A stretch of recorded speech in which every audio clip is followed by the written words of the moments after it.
Vincenzo's Gold Crypto Investing this November the 28th, 2024. Way off, Vincenzo. April the 28th, 2025. Cryptocurrency noontime, beautiful, gorgeous, mid-spring, uh, early afternoon in the great state of Michigan, just north of downtown Detroit, under a crystal clear blue sky inside the Vincenzo mobile compound with a current official temperature of a beautiful 53 degrees. J. Bell notification, comment down below, subscribe to the channel to get that truth, trust, education, and information as we are changing with you the most important part of the sphere and cryptocurrency back to you, the retail trader, bringing you into the focus with trust, truth, education, and information that you can use to help yourself in this cryptocurrency market. Uh, Strategy Bitcoin stashes growth with another 15,355 Bitcoin. We're going to get into the news, and there was something that I wanted to see. Coinbase eyes 4 to 8% annualized BTC returns via Bitcoin yield fund.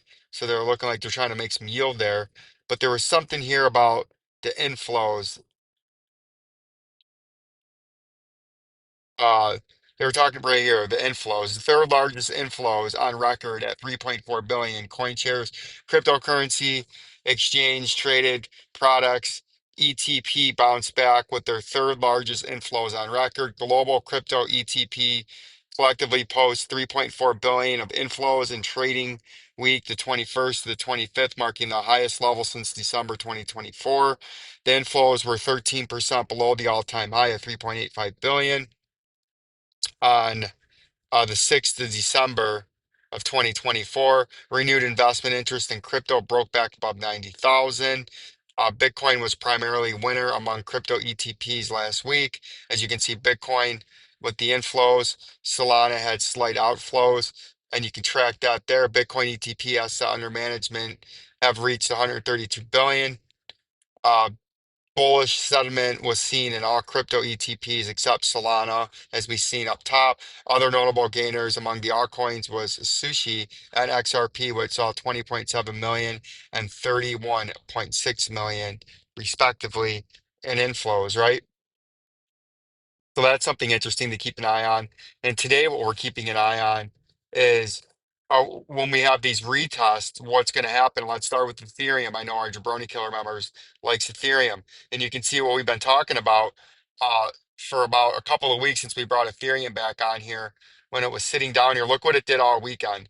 We were telling you about this critical when it was sitting down here when we started talking about it. We talked about on the way back up, you have a falling 100-day and 50-day moving average, and the 50-day moving average was just above the 1812 top part of this major support resistance level. And if you look at where the 50-day moving average is right there, and you can see the price essentially wicked exactly to that.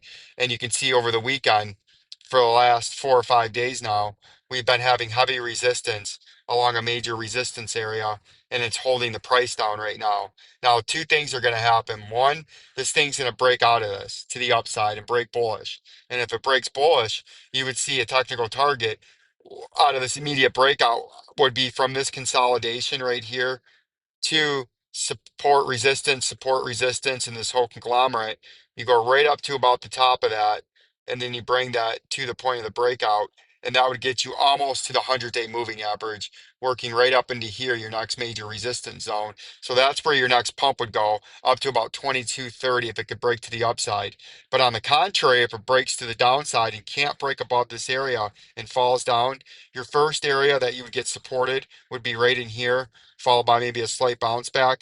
Then you would come down for this local double bottom right here that you hit in early April, maybe trade back up, and then you would come all the way down to the bottom part of this blue trading zone down there at about $1,090, right? So it's going to be a big move either way. Either you're pushing up to the upside, $1,000, or a pretty good percentile. You're either going to break out to the upside, and from the current price where the red is, that would be about a 21% dump. But if you go to the downside, it would be about a 42% crash to the downside. So this is a critical 24 hours for the Ethereum price. If we look at the XLM price, it's the same thing. We had that big overshoot pump, something that we were talking about, but we thought it would happen from a much bigger state. Even though it did wick down, we thought it would get down here first before it had this big pump, but it did wick down just above there at just over 20 cents. And then we had this in blue from back when we were at 25 cents last time, as we thought we would come down to this level, have a big pump, and then come back down, retest, and eventually end up at the 14 cents. I still believe that we're going to head to the 14 cents.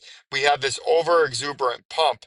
Remember, we thought it could go as high as maybe 30, 31 cents if it started from this 18-cent level, but it did come up perfectly to the 200-day moving average, right where we thought it would be a major rejection area. And if we look at it in the daily time frame to see where the moving averages are, because they're starting to bounce back up in the shorter ones, you can see the 100-day now is moved parallel, and the 50-day moving average is moving up, threatening, if this price doesn't break down in the next couple of days, to have a bullish cross. But I think when you see this volume, look at the whole move to the upside from about April the 7th all the way to current. See the price up and sideways. Look at the volume drastically collapsing the opposite way, which often is a early tea leaf indicator that this is going to break down and it's going to end up falling as the the enthusiasm and the momentum starts to wear off. And I think before you know it, we're going to end up retesting this, and this is going to be a retest week.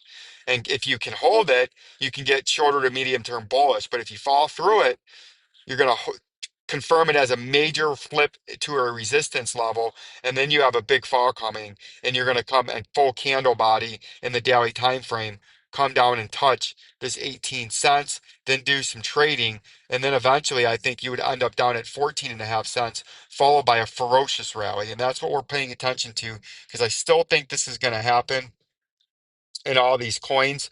Same thing with H bar. You hit this technical level. You met our double topping out reversal pattern, that the first mover advantage, the power of Vincenzo's Gold Crypto Investing, the reason that you need to become members of Jabroni Killers. If you go to YouTube Studios, you go into my content, you click any video that's there. It used to bring you to my homepage where you would see a join button, or in the video description and or the pinned comments at Jabroni Killers, become a member. Perfect purposefully and strategically made it the cheapest to support a crypto channel or any major station out there on YouTube at $3.99 a month. $3.99 a month. It's about 3 cents a day for the year, right? To support a channel to help you and me push, as you're the major part and contributor on our way to 10,000 subscribers, almost to 2,100, and almost crashing to 30 Jabroni Killer members. You're the most important part for the truth, trust, education, and information into the retail traders' hands, which are you and me, and bring back the power and the information back to you and me. But you can see here on H bar, and the reason you want to become a member is your first mover advantage. And this is a classic example of what we do here for the first mover advantage for you, the retail trader. Back here, we identified this as a double topping reversal pattern when the price was shooting back towards the double top.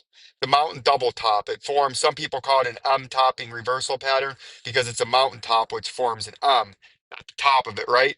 And we took this from top one to top two, from neckline to mountain double top to the point of a breakout. And we told you we were coming to 15 cents. And from where the price was at the time, we were up here. We kept harping on it up there at the neckline. That was a 54.69% correction. And then that was a future prediction. And look what happened in the future.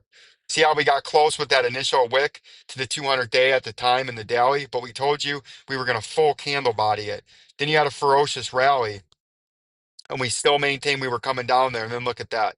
You look below it, full candles for several days trading along it. Now we're having our pump up, a technical pump up that you would expect. But I believe this is going to break down too. As you can see, the volume down there at the bottom in that little circle by the 0.09 is falling as the price is rising, which is a bearish indicator. And I think we're going to come back down to the 15 and a half cents. And then we're going to have to watch to see if we hit that 0.09.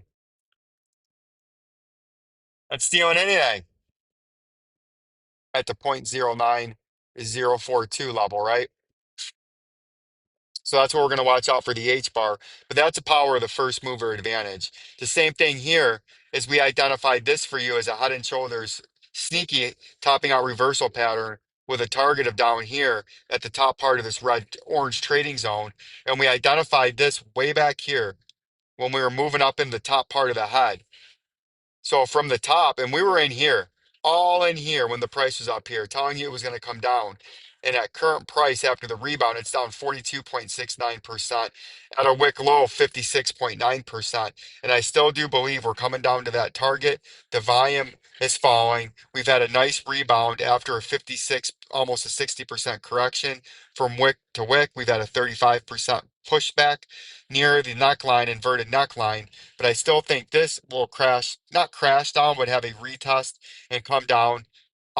Look at, we did come beautifully all the way up and finally are doing. We didn't do it here like we thought. We thought we would do it initially off the 19 and 20 cent level, major support level, and then get reversed like we had in blue and come down to 10. We dipped and confirmed below the 20 cents after holding along it for quite some time. But look at right beautifully where we came up to.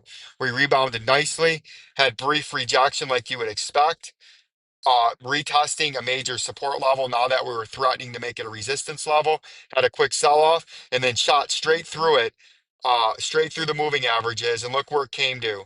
Right up against the 200-day moving average and right up against the bottom part of that red trading zone, which is a critical area and got rejected, right? And now what we would look for it to do here in the algo is it going to be able to forcefully move past there and break this into a new area and force this as a new support at 24?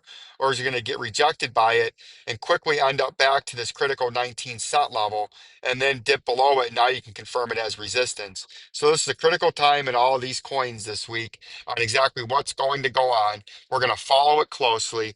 We've been on top of this, I feel, better than anybody in the sphere the last 6 months, and we're going to continue to do that for you with you at the forefront. Like the channel, subscribe to the channel.